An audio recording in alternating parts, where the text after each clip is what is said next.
Hello everyone, welcome back to the channel, I hope you're doing well. Today you join me as we are on the road to Western Recovery Services, which is where our stolen Cayenne has been living for the last week and a half probably. We've been told that if we weren't to have picked it up by today, then they would be disposing of it, I assume crushing it, who knows. So we're going to go and pay to pick it up and get it loaded up so it doesn't get crushed. Everything with the insurance is still ongoing. The MOT centre had said that they didn't want to be responsible, they couldn't be responsible for a car left there, which obviously everyone, including my insurance, disagrees with. So we are still trying to get that sorted.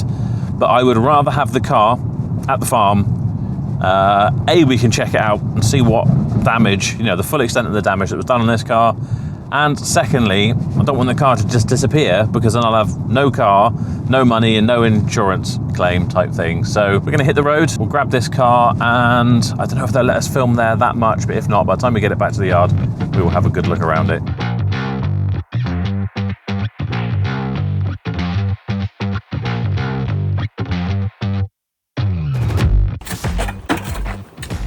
Right, try the ignition. Apparently he recovered it, nothing was happening when he... You wouldn't have thought it would blow the pyro fuse if... No airbag had gone off. Yeah. So why was it in neutral? Surely it must have been in ignition. The ignition would come on, otherwise you never would have got it into neutral. Want to try your other key?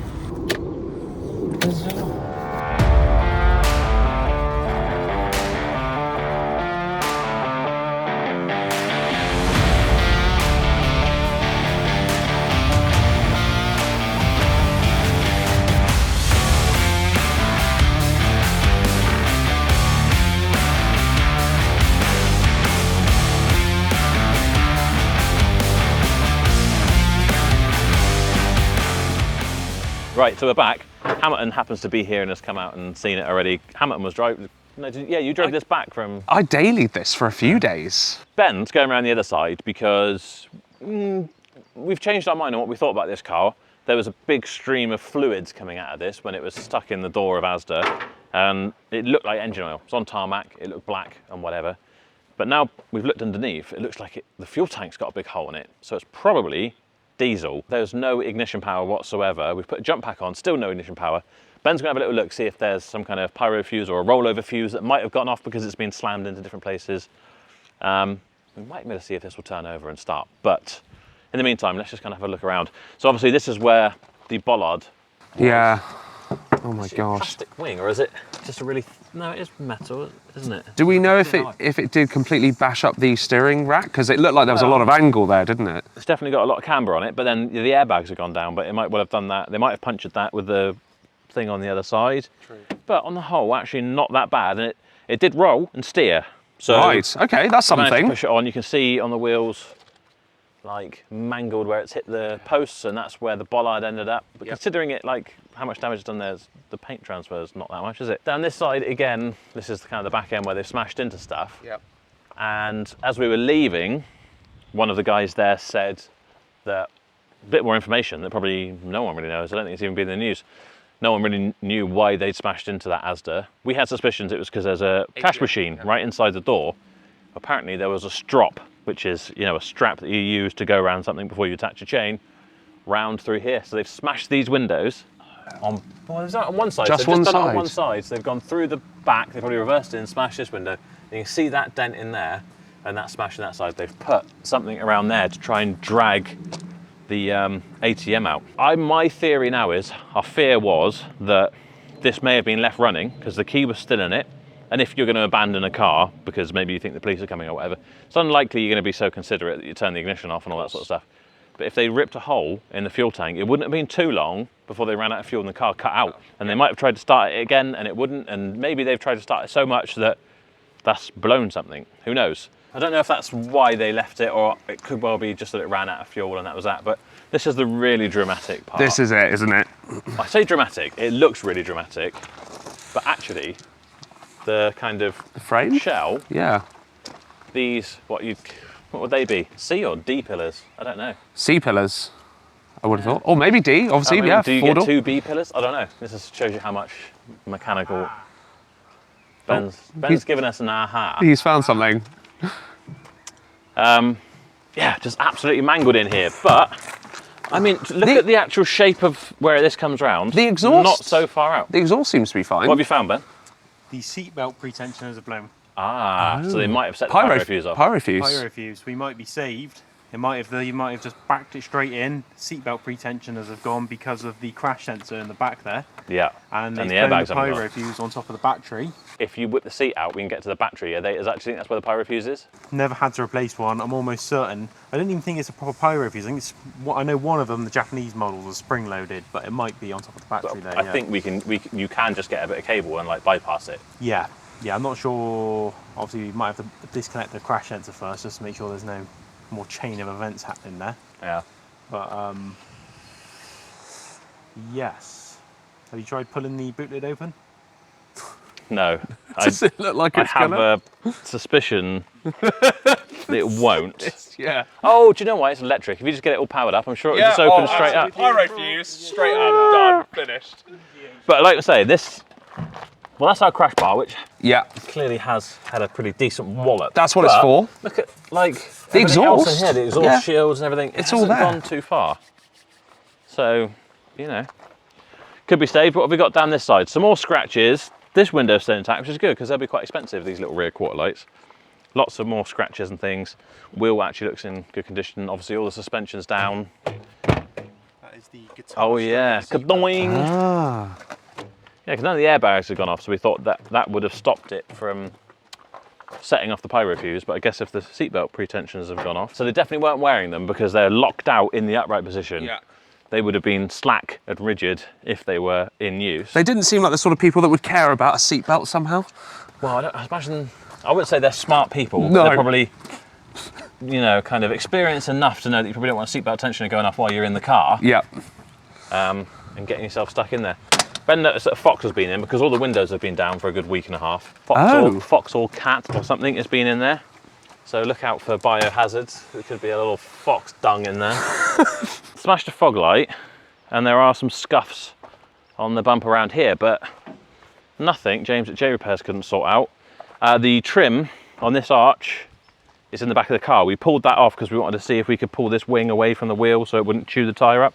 Actually wasn't too bad in the end. At least it's here now, it hasn't been scrapped. It would have been a massive waste to scrap this. Not that they necessarily categorically said that it had been scrapped, but the situation as it stands is that I called the MOT centre, I gave them a bit of time to process and deal with it. I didn't want to be too pushy.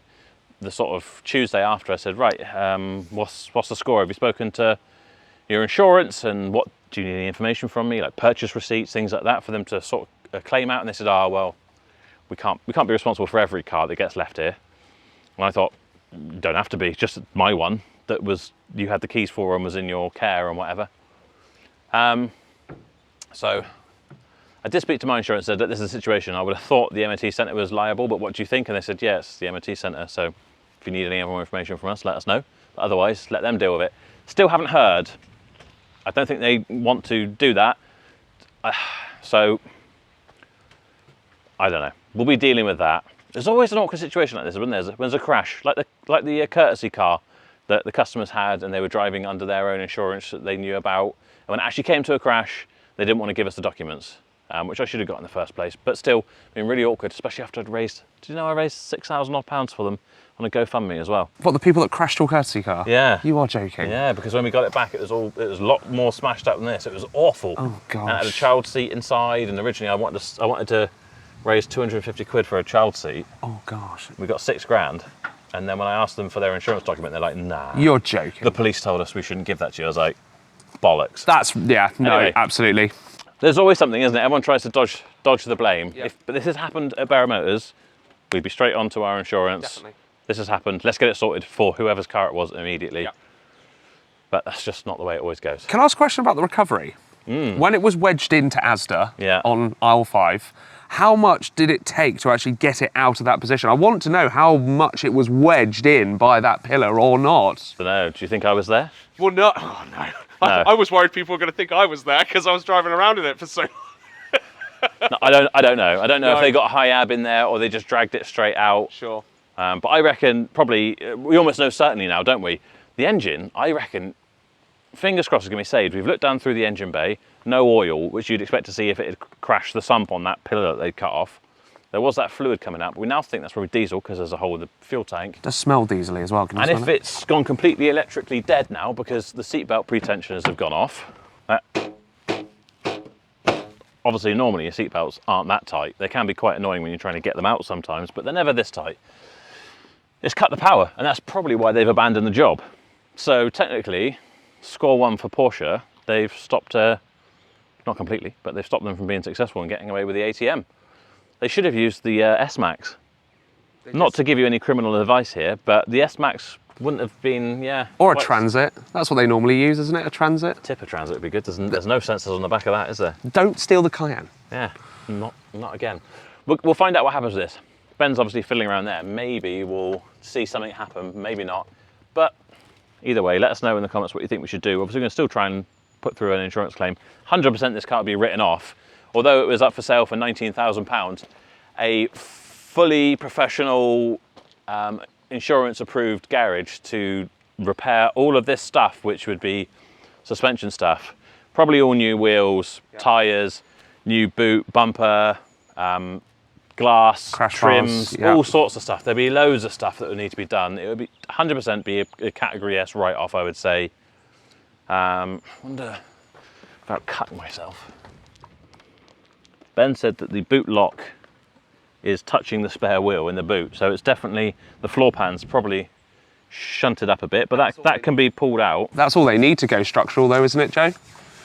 Something like that. Something like that. But Ben's been on the lookout for a crash damaged Cayenne to repair. Here is one. We'll see what deal we can work out. But let us know in the comments whether you'd like to see us rebuild this on the Joe Betty channel. I think we could do it. And we'll just have to see what happens with the insurance and all that sort of stuff. So, what's the score, Ben? Ben's working on this fuse. Don't go anywhere just yet. Before you do, make sure you subscribe. Make sure you like the video to make me feel better about the fact that this has happened. And yeah, we might get a chance to turn the key, see what happens. It might, you know, set on fire. Who knows? Knowing my luck. But we will find out in just a minute. Right, so we need a little bit of extra things to get this running, but I'm fairly confident that quite easily with Ben on this, we can get it running. We can then find out whether the air suspension will go up, what's happening with the steering, maybe get on a ramp and see what we're going to do with it. So if you haven't already, make sure you subscribe. Make sure you subscribe to the Joe Betty channel. That'll be down below. Drop us a like, and we'll see you next time. Bye-bye.